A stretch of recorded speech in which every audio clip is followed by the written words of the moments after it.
내 명의로 뭐 재산도 있을 거고 직장도 다닐 거고 혹은 뭐 가족들이나 주변 뭐 친척들의 아니면 가까이 사는 이웃들에게 내 연체 사실이 알려질 수밖에 없잖아요. 네, 여러분 안녕하십니까? 비탈출 우회전 채널의 홍상현 팀장입니다. 오늘 저희 비탈출 우회전 채널에서는 개인회생과 신용회복 어떤 게 더 좋은지에 대한 내용으로 컨텐츠를 한번 제작해 보도록 하겠습니다. 여러분, 신용회복위원회 회생법원에서 진행하는 개인회생 어떤 게 더 좋을 건가에 대한 질문이 생각보다 굉장히 많이 들어와요. 저희 상담할 때 내용이 회생이 더 좋나요? 워크아웃이 좋나요? 이렇게 물어보시는 분들이 많은데요. 이거는 이제 뭐 엄마가 좋아요? 아빠가 좋아요? 아니면 여행 갈 때 관광이 좋아요? 휴양이 좋아요? 랑 거의 비슷한 질문이거든요. 어떤 게 더 좋다라고 딱 단언지어서 말하기가 관점에 따라 조금 다르긴 한데, 일단은 뭐 압도적으로 단연코 원래 회생이 훨씬 좋은 제도입니다. 신용회복위원회 워크아웃이라고 하는 제도는 장기 연체도 해야 되고 정상적인 일반인이 장기 연체하기 어렵거든요. 내 명의로 뭐 재산도 있을 거고 직장도 다닐 거고 혹은 뭐 가족들이나 주변 뭐 친척들의 아니면 가까이 사는 이웃들에게 내 연체 사실이 알려질 수밖에 없잖아요. 뻔질나게 집으로 사람들을 찾아올 거고 추심하고 빨간 딱지 붙고 뭐 급여 차압 들어오고 회사로 전화 오고 이러한 일련의 과정들을 건뎌야지만 할 수 있는 이제 신용회복위원회 개인 워크아웃과 그리고 이런 거 없이 연체가 없어도 바로 신청할 수 있는 개인회생 두 가지를 이것만 비교해도 당연히 회생이 좋아요. 그러나 이미 좀 연체가 오래되어 있고 뭐 오랜 기간 동안 뭐 신용불량자로 좀 오래 지내어 오셨던 분들이라고 하면은 지금 내가 당장 소득을 구하기 어렵거나 아니면 정상적인 소득 활동하기 어려우신 분들은 신용회복위원회가 훨씬 유리하겠죠. 이미 연체가 되어 있으니까 바로 신청할 수도 있고 내가 그간 뭐 신불자로 지내면서 충분히 신청할 수 있는 부분, 그리고 장기 연체하면 상각채권도 많이 발생하기 때문에 이자뿐만 아니라 일정 부분의 원금 상각이라든지 이런 것도 기대를 해볼 수 있으니 장기 연체가 이미 오래되어 있는 분이라면 신용회복위원회가 유리할 수 있겠죠. 이러한 연체적인 부분을 제외하고 그 다음에 원금 탕감에 대한 얘기로 한번 얘기를 해봅시다.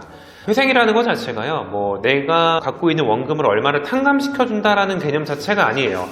현재 내 명의로 채무가 얼마가 있고 재산이 얼마가 있고 이런 부분에 대해서 원래 회생의 신청 기본 전제 조건 자체가 내가 가지고 있는 재산보다 내가 갖고 있는 채무가 많아야지 신청할 수 있다는 전제 조건이 왜 들어있을까요? 내 명의로 재산이 이만큼 있으면 이 재산을 청산해서 채무를 갚는 게 맞는 거죠. 그 절차를 우리는 파산이라고 부르고 있어요.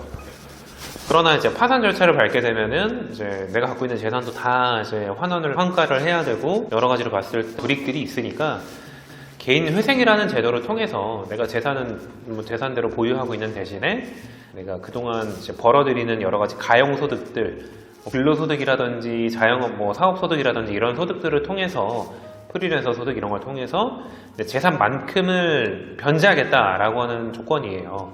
그런데 재산이 전혀 없지만 소득만 있는 사람이다 라고 했을 경우 조건만 잘 맞는다면 내가 갖고 있는 채무가 1억이라고 했을 때 뭐 한 800에서 900 정도, 한마디로 8에서 9% 정도만 변제하고 나서 남은 채무를 변제하지 않을, 남은 채무를 상환해야 될 의무로부터 면책을 받는 그런 제도가 개인 회생이라면 신용회복위원회의 워크아웃은 내가 뭐 사회 취약 계층이라고 한들 원금 중에 30%는 상환을 해야 돼요.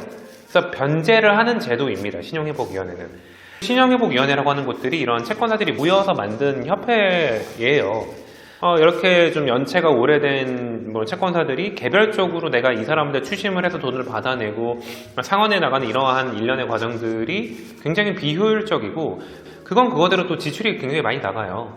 이 채무자한테 연락해서 돈 갚아라, 돈 받으면 이걸 갚고 내가 내 채권에 대해서 뭐 이자 부분, 원금 부분 나눠서 상환하고 그거를 나중에 내 신용 여수신 심사할 때 반영하고 이런 부분들이 굉장히 어렵고 복잡하니까 그냥 퉁쳐서 신보기에 내가 협약기관이 되어서 이 사람 신보기를 통해서 얼마를 변제하면 내가 발행했었던 이 신용대출이 완납되는 것으로 할 수 있게 만든 제도예요. 내 채무를 신보기 변제하는 겁니다. 상환하는 겁니다. 여기에서 상환의 비율은 아무리 오래 연체를 한다고 한들 원금 30% 이상은 무조건 변제를 해야 되는 거예요. 보통 이제 삼각채권이라고 하는 거에 대해서 그러면 얼마나 연체하면 삼각채권이 생기나요? 저는 얼마의 삼각채권이 있어서 신보기에 가면 원금이 얼마 탕감될까요? 이렇게 물어보시는 분들이 있는데 그걸 어떻게 합니까? 저도 모르고 알 수 있는 사람 자체가 없어요. 신보기 직원들도 모르고 채권사 마음이에요, 그거는. 신용회복위원회에 있는 결정과 여러 가지 뭐 심사와 그리고 채권사들의 삼각채권 이런 것들을 미리 사전에 알 수 있는 사람은 없는 겁니다. 그러나 명확하게 장기 연체를 한 사회 취약계층은 이제 특별 채무 조정으로 원금의 70%까지가 탕감이 가능한 거죠. 마지막으로 이제 신복이랑 개인 회생의 차이가 있다라고 하면은 마지막 핵심 키워드는 바로 연대보증이에요. 연대보증이라고 하는 건요, 제가 대출을 받으면서 저의 신용이 좋지 않으니까 보증인을 세우는 거를 연대보증이라고 표현을 하는데요. 내가 연대보증인으로 예를 들어서 우리 배우자, 나의 와이프를 연대보증인으로 세워놓은 상태에서 내가 개인 회생을 하게 되면 제가 앞에서 개인 회생은 내가 채무를 상환해야 될 책임으로부터 면피를 받는 거라고 했지 채무를 상환하는 건 아니에요. 그래서 나는 이 대출을 갚을 책임으로부터 면책을 받았으나 내 배우자가 대신 그 채무를 연대보증인으로서 갚아야 됩니다. 회생은.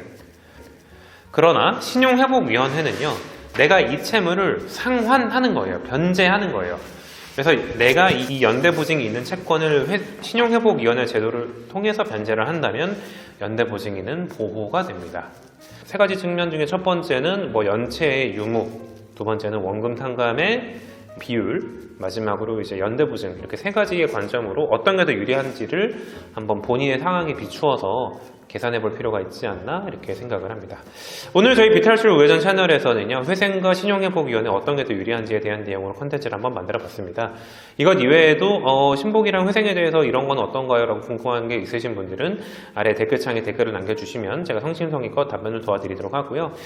저희가 네이버에서 운영하고 있는 네이버 카페 우회전 채널에서도 이 신용회복위원회와 개인회생에 관한 내용이 많이 들어가 있으니까 게시글로도 검색해 보시면 큰 도움이 될 거라 생각합니다. 오늘 제가 준비한 영상은 여기까지고요. 제 영상이 유익했다면 구독과 좋아요, 알람 설정 부탁드리고 다음 시간에 더 좋은 컨텐츠로 돌아오도록 하겠습니다.